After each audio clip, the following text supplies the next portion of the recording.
तो चलिए, मैंने अपने शुरुआत के कुछ पंक्तियों में इस बात का भी जिक्र किया था कि कुछ एनजीओज हैं जो दरअसल मदद करते हैं। तो उन्हीं एनजीओज की कड़ी में एक एनजीओ को का प्रतिनिधित्व करते हुए हमारे साथ मीता वाधवा जुड़ चुकी हैं। बहुत बहुत स्वागत है मीता मैम। धन्यवाद धन्यवाद धन्यवाद। नमस्कार। नमस्ते मीता मैम। हम प्रवीण दत्ता जी से बात कर रहे थे, आप शायद इस नाम से वाकिफ होंगी। बिल्कुल बिल्कुल, बचपन से जानती हूँ मैं। क्या बात है। फिर तो मुझे लगता है जो बात हमारी प्रवीण जी से अधूरी छूट गई थी, मैं आपके साथ आगे बढ़ा लेती हूँ। बताएं। मैंने उनसे जिक्र किया था कि पश्चिम बंगाल से ही विशेष रूप से मूर्तिकार आते हैं और एक और चीज मूर्तियों में देखने को मिलती है, वो होती है समानता। आप इतने सारे एग्जीबिशन लगाती हैं, अभी त्योहारों का जो समय चल रहा है उसमें भी प्रदर्शनियों के लगाने का मुझे लगता है सिलसिला शुरू हो चुका होगा। तो कुछ इस बारे में मैं चाहूंगी ना हमारे दर्शकों को जानकारी दीजिए। देखिए, मैं अभी आप ही की बात सुन रही थी और उसमें आपने एक बहुत ही खूबसूरत सी चीज जो समाज में बहुत कम लोगों को पता है, जो आपने जिक्र किया, वो ये था कि जो प्रोस्टिट्यूट्स हैं उनके यहाँ से माटी लाई जाती है, कुम्हार के हाथों का भी उसमें वो रहता है।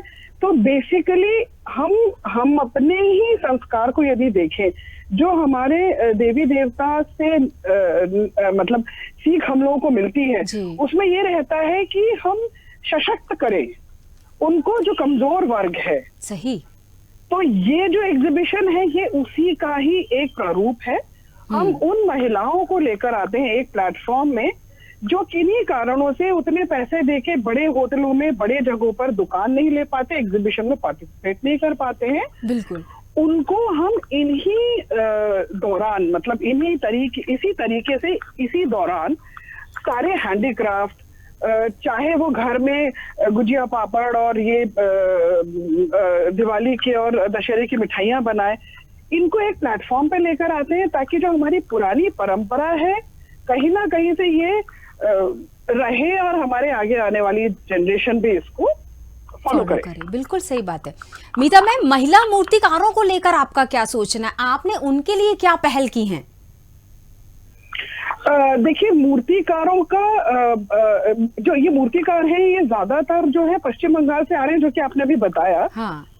इन मूर्तिकारों की हालत बीच में काफी खराब हो गई थी जब पीओपी की मूर्तियां और ये सब बननी शुरू हो गई थी। क्योंकि हमारे यहाँ पे ये मूर्तिकार जो मूर्ति बनाते हैं वो सिर्फ एक सिंपल मिट्टी की मूर्ति नहीं होती। वो मिट्टी कहाँ से आती है, क्या आती है, किसी को नहीं पता। तो वो पीओपी की मूर्तियां बनी थी। तो जब मैं नगर निगम ब्रांड एम्बेसडर थी तो उस वक्त नगर निगम ने भी बड़ा सपोर्ट किया। आज से 4 साल पहले की बात है कि सिर्फ और सिर्फ मिट्टी की मूर्ति ही चलेगी। बिल्कुल सही। तो वो ऑटोमेटिकली क्या हुआ कि वो जो मूर्तिकार हैं जो माटी से बनाते हैं, जो गंगा माटी से बनाते हैं, मतलब गणपति की मूर्ति जो इस वक्त हम लोगों ने हमारे यहाँ पे स्थापना हुई थी, स्पेशली गंगा माटी से बनी हुई मूर्ति आई थी।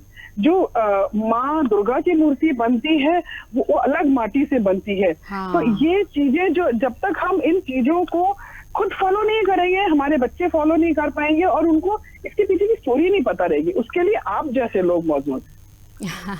बिल्कुल, पूरी कोशिश रहेगी कि मीडिया और इस तरह के समाज सेवी अगर साथ में मिल जाएं तो शायद उन सब की मदद कर पाएं। क्योंकि जब हम ईश्वर की सबसे खूबसूरत कृति के बारे में बात करते हैं मीता जी, तो आप इससे जरूर इत्तेफाक रखती होंगी कि ईश्वर की सबसे खूबसूरत कृति इंसान है और उसके अंदर इंसानियत होनी जरूरी है।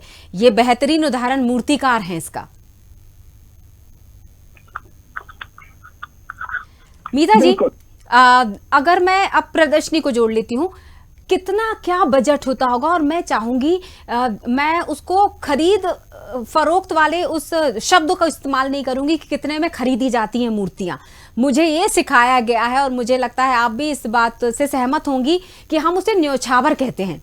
तो क्या एक सही न्योछावर मिल पाता है मूर्ति का?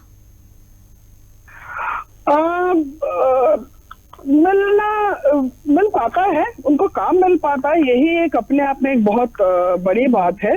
पर हाँ, ये है कि आज अगर हम सभी सोचे कि मिट्टी की ही मूर्ति इस्तेमाल हो, तो आप सोचिए कि वॉल्यूम वाइज तो बढ़ेगा कम से कम। आज अगर हम 10 मूर्तिकार हैं, सभी मिट्टी की मूर्ति लगाएंगे, पीओपी की मूर्ति जैसे कि गवर्नमेंट ने बैन कर दी है, ना इस्तेमाल करेंगे, तो 10 के 15 होंगे, 15 के 20 होंगे, ज्यादा लोगों को रोजगार मिलेगा। उनके काम, उनके आर्टिस्ट जो हैं वो इतने खूबसूरत काम करते हैं, बहुत सुंदर काम करते हैं, उसको कहीं ना कहीं हम सहेज के रख पाएंगे। बिल्कुल, वो जनरेशन आफ्टर जनरेशन जाएगा। कोई अगर अपने पिताजी को देखेगा कि मेरे पापा जिंदगी भर मूर्ति बनाते रहे और आज भी एक झोपड़ी में रहते हैं, तो कोई बच्चा क्यों मूर्ति बनाना चाहेगा? बिल्कुल सही, बिल्कुल। बहुत बहुत शुक्रिया मीता जी हमसे जुड़ने के लिए। एक बहुत भावनाओं से भरी बातचीत हुई और मैं ये दर्शकों को जरूर बताना चाहूंगी, जो कलाकार होता है ना, वो सिर्फ इतना चाहता है कि उसके द्वारा जो तैयार की गई मूर्तियां